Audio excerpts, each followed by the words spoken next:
What's going on? I'm here to review the movie Wicked for Good, which was directed by John M. Chu. Wicked is, one of the big movie events of the year, and it's a movie that especially the first one, it's one that I have very conflicting feelings with. I saw the first one last year, and it was this weird thing where I enjoyed watching it, but like the problems with it were just so obvious that it was frustrating. And Wicked for Good is more or less just a continuation of that problem. I've seen people online talk about how this is just like such a step down from the first Wicked, and I just do not see that at all. I think this movie is like I kept on kind of thinking about the Lord of the Rings trilogy, Peter Jackson's Lord of the Rings trilogy. How that like those three movies, they just feel like one giant film in their style. Like they all feel so consistent, and I feel just about the same way about Wicked for Good. I think, I enjoyed it just about as much as I enjoyed the first one. Not that it's a zero sum game, but it's like, this movie did good here, this movie did worse here, what movie did, But it's really, I said it's a really frustrating movie to watch. And it is because, going back to that Lord of the Rings example or that comparison, it's like beyond it being a Lord of the Rings movie, it's Peter Jackson's vision. It's like his movie, and it feels like a Peter Jackson movie. And it's just interesting to have these like two separate versions of Lord of the Rings that are both equally respected, equally liked, and they both contribute to their mediums in their own ways. Lord of the Rings, it's an achievement in filmmaking beyond being a good adaptation. And Wicked just feels like the opposite, like the exact opposite of like how I feel about Lord of the Rings, where it's a movie that has such iconic material, and what John M. Chu and the studio does with it is just make the most fucking like bland adaptation. Like there's no vision to this movie, and that's not to say it's a bad movie, but everything that's good about Wicked for Good is the things that already existed before the movie. Like the music is fire. Okay, I don't think it's as fire as the first movie. Like Cynthia Erivo, Ariana Grande, Jonathan Bailey, especially Jonathan Bailey, like they're all great. Um, the story. I didn't know how Wicked ended before going into it, and so I was very shocked by how dour the film was. How political it was. Not that it like, you know, I do think it kind of falls into the trappings of like whichever side you're on, you are going to agree with the movie. Like you're going to be like, yeah, like I like this applies to me. But nonetheless, I like Oz, like the Wizard of Oz. He's a fascist, like that's just how it is.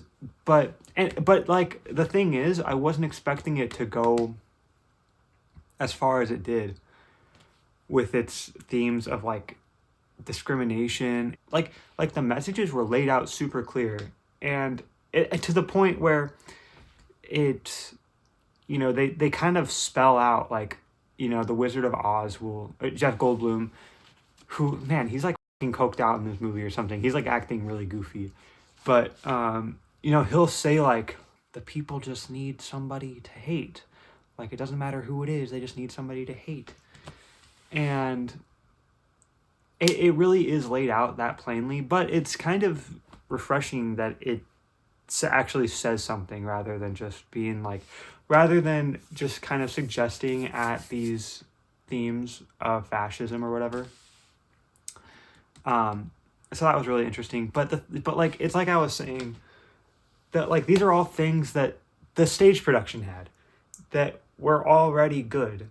So it's like when you have these things going for it, the question is, what does Wicked for Good offer to the world of cinema?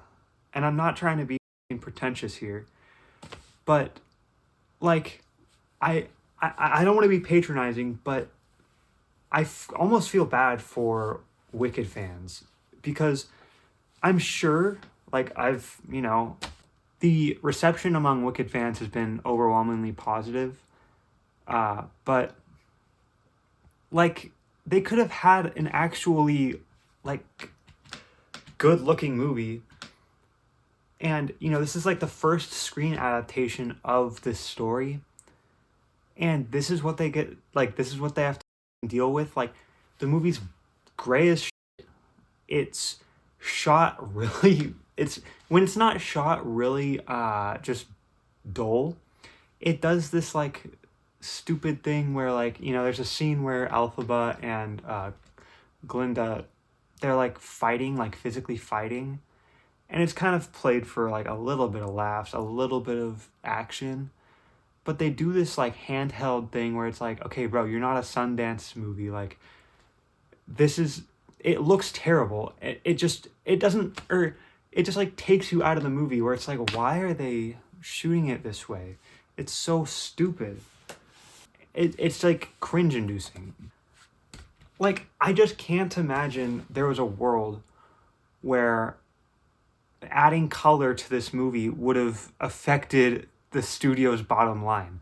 Like I can't imagine that John M. Chu had this movie and he was like working on it, and then like the executives come in and they're like, John, like the movie looks great, like it's looking good, just one thing, like we need you to desaturate the fuck out of it. I can't imagine that was like, I can't imagine they made money off of that. So I just really, it's really disappointing that this is the kind of almost like canon version of Wicked. Like this is the version that people are going to think of when they think of Wicked, and it's this like beige slop that has a really good story, has really good music. I particularly really like the song between Elphaba and whatever that dude's name was, Jonathan Bailey's character. Like that song was awesome. There was this feeling I got where every song that was in the movie, it felt like you could never tell when it was going to end. It felt like, or you would think like, oh, the song's over now, and then 30 seconds later they keep going. It's like they have this like break where they kind of like give a couple lines of dialogue and then they keep on going, or they like they reprise something from the first movie, which is fine, but it's like it makes it feel like you can never tell when a song is over and when it's still going. It's just going with like this, following this thing of like adaptations, it's just so frustrating because 10 years from now, I don't know, like 10 years from now, what is the Wicked movie going to be known for? Like what will it have contributed to cinema? The answer is that it marked the first adaptation of Wicked for the screen. And I don't think that that's like, that alone is worthwhile. I really just think like, bro, like just shoot it like The Red Shoes. Just make it look like a Technicolor movie. And I know that people always say that like, oh, the studios that do Technicolor, like they're not even open anymore. Like they don't even do that anymore. It's like, bro, you can make a movie look like a fucking Technicolor movie. Give me a fucking break. I actually think this is an even better idea than I originally realized because, the original musical didn't come out till like 2003 or something. So, like, having this movie that's in the style that's from an era that the original musical never existed in, I think would be dope. I think it would be this like out of time thing where they could shoot it like it's an MGM Technicolor musical, but they can have all the choreography and whatever that they want. That's, I'm assuming, from the stage production, and it would be so like, that's such a fucking cool idea. Yeah, man. It's like so funny because all this complaining, I'd still probably give the movie like a 5 out of 10. And that's just because, like, Ariana and Cynthia, like, they're, everything about them is great. The songs are good, the story's compelling, but like all the dressing is just terrible. I hate it. It's so annoying. Yeah, 5 out of 10. That's how I'm feeling. If you want to watch more reviews from me and my friends, go ahead and subscribe. Like the video. Go watch all of our other things. But yeah, see you when I see you. Bye bye.